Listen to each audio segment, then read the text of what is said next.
प्रिय विद्यार्थियों,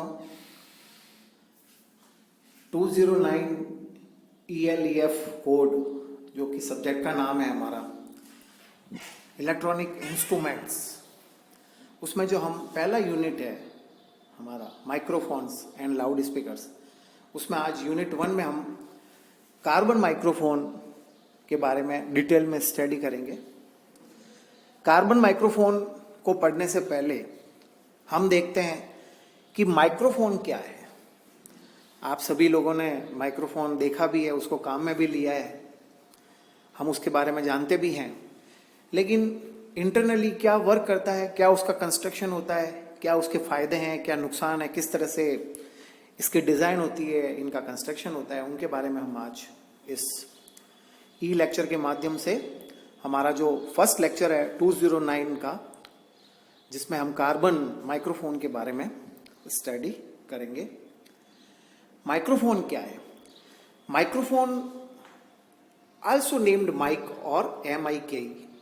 माइक्रोफोन को हम शॉर्ट में माइक या माइक भी बोलते हैं। इज ए डिवाइस या एक ट्रांसड्यूसर है that convert our sound energy into an corresponding electrical signal. यह एक वो ट्रांसड्यूसर है जो कि साउंड एनर्जी को कॉरस्पॉन्डिंग इलेक्ट्रिकल एनर्जी में कन्वर्ट करता है, इलेक्ट्रिकल सिग्नल में कन्वर्ट करता है। Microphone typically need to be connected to a pre-amplifier before the signal can be recorded or reproduced. इसको generally need to be connected to a pre-amplifier before signal can be recorded or reproduced. इसको हम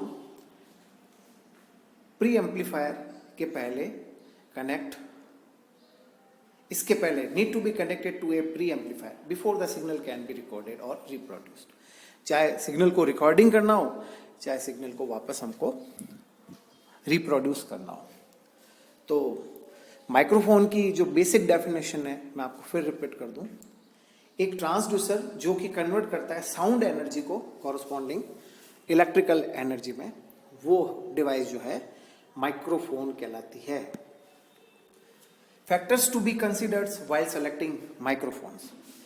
क्या क्या factors को हमें ध्यान में रखना होगा जब हम माइक्रोफोन्स को सेलेक्ट कर रहे हैं? Selecting an appropriate type of microphone is an important factor to control noise and produce quality sound. हम चाहते हैं कि नॉइज कंट्रोल हो और क्वालिटी की साउंड हमें मिले। उसके लिए कुछ फैक्टर्स है, उनको हम कंसिडर करते हैं, वो इस प्रकार हैं। पहला है impedance. Generally resistance is considered for circuits with DC source. In case AC supply is used and circuit contain inductor and capacitor in addition to resistor, impedance is considered. While selecting microphones, impedance has involvement of frequency factor. The length of the cable used for microphone varies as per the impedance needed for a particular circuit or load. कितनी उसकी जो cable की जो length है microphone से जो connected cable है उसकी कितनी होनी चाहिए, वो डिपेंड करेगा उसका इम्पीडेंस कितना हमें चाहिए। In most of the cases the wire impedance is kept low to increase the length of the cable for mic system. Frequency response दूसरा factor. Frequency response is a microphone's capability to service high and low frequency sounds. Ideally, quality microphones can receive frequency ranging from 20 to 25,000 या 25 kilohertz, जो कि हमारा audio frequency का range है उससे थोड़ा ज़्यादा है। Pickup patterns. This refer to choice of sounds from one or all directions. Different microphones are used to cater such varied requirement. Pickup pattern में हम इसी स्लाइड में, इसी ई लेक्चर में हम आगे देखेंगे कि किस तरह से माइक्रोफोन्स जो है वो पोलराइज्ड होते हैं अलग अलग डायरेक्शंस के लिए, वो हम उसके बारे में भी आपको बताऊंगा मैं। Balanced and unbalanced microphone. Balanced microphones are used for professional recording purpose and they carry 3 wires, while unbalanced connection use 2 wires, that is central conductor carrying audio signal while shield basket carrying ground wire. फिर last में है sensitivity. It is the ability of microphone to pick up faint sound and this termed as sensitivity. हमें high quality की sound चाहिए, बिना noise के sound चाहिए। Highly sensitive microphones are used in studio while in field. Studio में तो highly sensitive के चाहिए ही चाहिए रिकॉर्डिंग के लिए, लेकिन फील्ड में low sensitivity based microphones are used as the chance of microphone being affected by strong wind are higher. बाहर तेज हवाएं वगैरह भी चलती है तो उसके कारण थोड़ी सेंसिटिविटी अगर उसकी कम भी है तो affected by the strong wind as are higher, तो उसमें लो सेंसिटिविटी का माइक्रोफोन भी हम काम में ले सकते हैं। लेकिन हम ये चाहते हैं कि जो माइक्रोफोन काम में ले रहे हैं उसकी जो सेंसिटिविटी है वो हाई हो।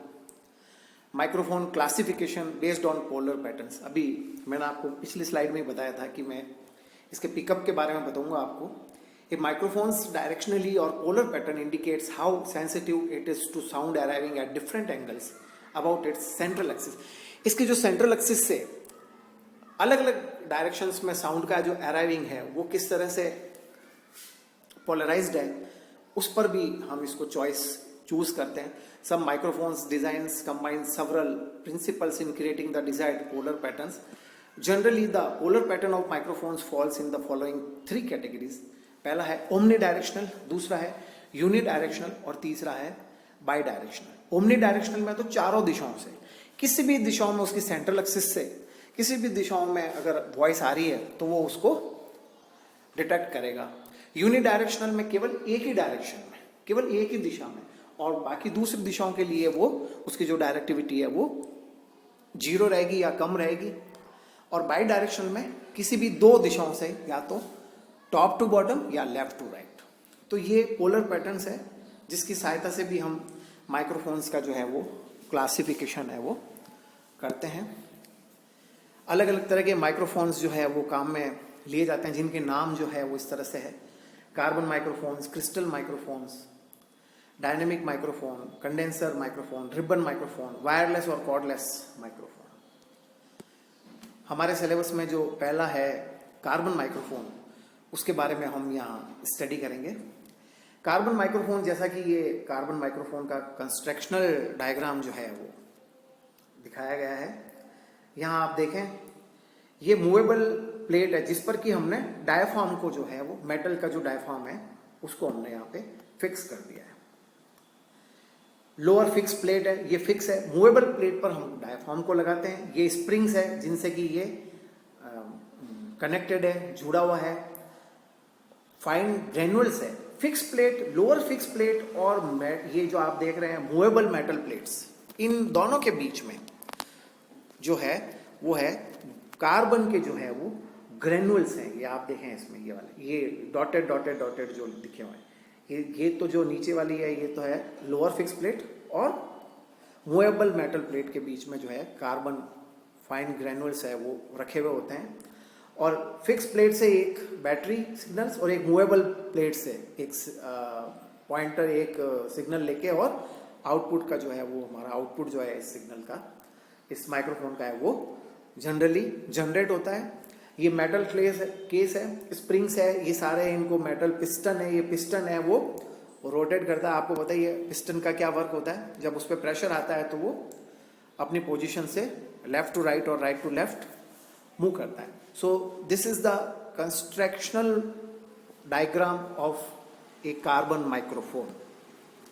किस तरह से वर्क करता है वो देख लें। The basic concept behind the carbon microphone is the fact that when carbon granules are compressed their resistance decreases। Carbon granules को जब हम कंप्रेस करते हैं तो उनका जो रेजिस्टेंस है वो कम होता है, और जब ये कार्बन ग्रेनुल्स एक्सपेंडेड होते हैं तो इनका जो रेजिस्टेंस है वो बढ़ता है। This occurs because the granules come into better contact with each other when they are push together by the higher pressure। ये क्यों होता है? Because the granules come into the better contact with each other when they are pushed together by the higher pressure। तो हमने ये देखा, when carbon granules are compressed their resistance decreases। The carbon microphone comprises carbon granules that are contained within a small container that is covered within a thin metal diaphragm। A battery is also required to cause a current to flow through the microphone. फिर देख लें ये सारी battery के connection, metal fix plate, movable metal plate पे diaphragm का connect होना, piston के थ्रू उसका मूवमेंट होना, डायफ्राम पे जो साउंड का जो प्रेशर है वो ऊपर से आएगा, पिस्टन मूव करेगा, कार्बन ग्रैनुअल्स की पोजीशन जो है वो चेंज होगी, लोअर फिक्स प्लेट अपनी जगह पे फिक्स है, कार्बन ग्रैनुअल्स डायफ्राम के प्रेशर से, जो कि डायफ्राम जो प्रेशर हो रहा है वो अपने साउंड के जो प्रेशर के कारण जो हो रहा है, तो उसके अकॉर्डिंग कॉरस्पॉन्डिंग जो इलेक्ट्रिकल सिग्नल है वो जनरेट होगा और हमें आउटपुट में कॉरस्पॉन्डिंग साउंड एनर्जी का इलेक्ट्रिकल सिग्नल मिलेगा। When sound wave strikes the carbon microphone diaphragm, it vibrates, ये vibrate करेगा, exerting a varying pressure on the carbon granules. These varying pressure level are translated into varying levels of resistance, which in turn vary the current passing through the microphone. This is the basic working principle of carbon microphone. किस तरह से carbon granules compress होना और उनके resistance में variations आना और उसके कॉरस्पॉन्डिंग आउटपुट जो है वो इलेक्ट्रिकल सिग्नल जनरेट होना, ये हमारा बेसिक प्रिंसिपल है। The varying current can be pass through a transformer or a capacitor to enable it to be used with in a telephone or by some form of amplifier. The frequency response of the carbon microphone, however, is limited to a narrow range and the device produces significant electrical noise. Often the microphone would produce a form of crackling noise which could be eliminated by shaking it or giving it in a small sharp knock. This would shake the carbon granules and enable them to produce a more steady current. Carbon microphone, जैसा कि हमने देखा, microphones was widely used for many years being one of the earliest reliable microphone. बहुत साल पहले ये carbon type के जो माइक्रोफोन है वो काम में लिए जाते थे, आजकल इन्हें काम में नहीं लिया जाता। Carbon microphone is also known as carbon buttons microphone, इनको कार्बन बटन माइक्रोफोन भी कहते हैं और sometime just a button carbon microphone भी कहते हैं। इनको बटन माइक्रोफोन कह दो या फिर आप इनको कार्बन माइक्रोफोन कह दो, एक ही बात है। Use a capsule or button containing carbon granules pressed between two metal plates. The carbon microphone is consisting of two metal plates separated by a granules of carbon, one plate face outward and act as a diaphragm. Movable plate पे हम diaphragm लगाते हैं तो वो अपना एक diaphragm की तरह जो एक प्लेट है वो काम करेगी, जिसको कि हम मूवेबल प्लेट भी कहते हैं। When sound wave strike this plate, the pressure on the granule changes which in turn changes the electrical resistance between the plates. Electrical resistance change हुआ, higher pressure lowers the resistance as the granules are pushed closer. ये आप देख लें, pressure अगर high है तो resistance जो है वो उसका कम, एंड वाइस वर्सा। ये फिर इसका एक अलग से डायग्राम लेके और मैंने आपको समझाने की कोशिश की है। थिन मेटल प्लेट है, diaphragm is connected to a button full of carbon granules, sound pressure changes the resistance through the button by decompressing the carbon by pushing the diaphragm. आप जो ये फर्स्ट डायग्राम जो मैं आपको फिर बता दूं, ये जो फर्स्ट मैंने आपको कंस्ट्रक्शन का डायग्राम बताया था, ये वाला, ये डायग्राम अगर आप एग्जाम में कार्बन माइक्रोफोन आता है तो आप इसको बनाएं और किस तरह से साउंड एनर्जी जो है अपनी कॉरस्पॉन्डिंग इलेक्ट्रिकल सिग्नल में कन्वर्ट होगी वो आप डिटेल में लिखें। आप अपने आंसर्स जो हैं नोट्स बना सकते हैं। आज ही आप अपना एक 208 कोड का जो है वो रजिस्टर आप अलग से फ्रेश आप बना लें और उसमें ये जो मैंने लेक्चर डिलीवर किया है इसको आप इसके कंसर्निंग नोट्स बनाएं, ये डायग्राम बनाएं। जो भाषा आपको काम में आप ले सकते हो, आसानी से समझ सकते हो, हिंदी इंग्लिश या दोनों, हिंदी या इंग्लिश मिक्स भाषा में आप अपने उत्तर लिख सकते हैं और ये डायग्राम बनाएं और ये अपने हाथों से लिख के इसको नोट्स बना के और कार्बन माइक्रोफोन से आज अपना 208 का ये जो फर्स्ट लेक्चर है इसकी शुरुआत करें। अब कार्बन माइक्रोफोन एप्लीकेशंस हैं, इनकी कुछ एप्लीकेशंस भी है, जैसा कि मैंने आपको पहले भी बताया, पहले कुछ साल पहले ये काम में आते थे, आजकल इनको काम में नहीं लिया जाता। Carbon microphones were an ideal choice of microphone in the early days of the telephones. ये इस तरह के जो टेलीफोन इंस्ट्रूमेंट आते थे जिनको कि हम carbon microphones were used in the telephones like the vintage British GPO 300 series के जो टेलीफोन होते थे, इनमें जो माइक्रोफोन्स लगे हुए होते थे वो कार्बन टाइप के जो माइक्रोफोन्स हैं वो होते थे। Carbon microphones were an ideal choice of microphone in the early days the telephone. They were widely used in telephone application because they give a high output which meant no amplifications was used. तो इस तरह से आप इसकी application के बारे में बता सकते हैं। ये आपको मैंने एक पैरेलल डायग्राम से ये कार्बन ग्रेनुअल्स में साउंड वेव किस तरह से ये डायफ्राम से साउंड वेव, आप ये देखें इसको बिल्कुल एक सिंपल लाइन में इसको समझाया। साउंड वेव डायफ्राम पे गिरा, कार्बन ग्रेनुल्स चेंज हुए, कॉरस्पॉन्डिंग फिक्स इलेक्ट्रोड है वो तो चेंज होगा नहीं। ये जो मूवेबल डायफ्राम जो है मूवेबल प्लेट पे कनेक्टेड है, कार्बन ग्रेनुल्स की सेटिंग को चेंज किया, रेजिस्टेंस को वेरी किया और कॉरस्पॉन्डिंग सिग्नल आउटपुट निकला। So this is all about your carbon microphones. अगर एग्जाम में क्वेश्चन आता है तो आप इसको आसानी से आप इसको अगर पूरा आपका इसको एक्सप्लेन करें डायग्राम बना के। और अगर मल्टीपल चॉइस क्वेश्चंस भी अगर board of technical education decide करता है क्वेश्चंस में, तो ये इसके कई जो मल्टीपल चॉइस के क्वेश्चंस भी बनते हैं, तो उसके बारे में आप आसानी से उत्तर लिख सकते हैं। Carbon microphones advantage and disadvantages भी हैं। इसके एडवांटेजेस है कार्बन माइक्रोफोन्स के, वो है हाई आउटपुट है, सिंपल प्रिंसिपल एंड कंस्ट्रक्शन है, cheap and simple to manufacturer है।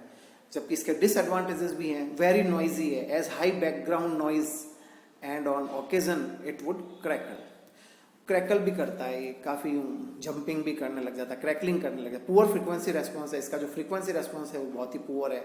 रिक्वायर्स बैटरी और अदर सप्लाई फॉर ऑपरेशन, इसमें बैटरी या अदर सप्लाई ऑपरेशन के लिए इसको ज़रूरत होती ही होती है। सो आज हमने ये सारा कार्बन माइक्रोफोन के बारे में पढ़ा, इसकी एप्लीकेशन किस तरह से वर्किंग होती है वो, और क्या इसका कंस्ट्रक्शन डायग्राम होता है वो, उसके पहले कितने तरह के कितने तरह के माइक्रोफोन्स होते हैं, वो किस तरह से ये क्लासिफाइड होता है microphones with the based of polar patterns, वो फैक्टर्स कौन कौन से हैं वो कंसिडर किए जाते हैं जब हम माइक्रोफोन्स को सेलेक्ट करते हैं, उसके बारे में, और माइक्रोफोन की जो बेसिक डेफिनेशन है उसके बारे में हमने स्टडी किया। पूरी आप ये इस ई लेक्चर जो मैंने डिलीवर किया है इसको आप बीच बीच में पॉज करके और इसके नोट्स बनाएं, डायग्राम बनाएं और अपनी भाषा में आप इसका उत्तर लिखें, ताकि आप एग्जाम में इसको आसानी से आप क्वेश्चन को सॉल्व कर सकते हैं बिना किसी पैनिक हुए, किसी टेंशन के। पुनः आपसे रिक्वेस्ट है, मेरा निवेदन है कि आप आज ही इसके अपने नोट्स बनाने का काम जो है वो शुरू करें। Thank you.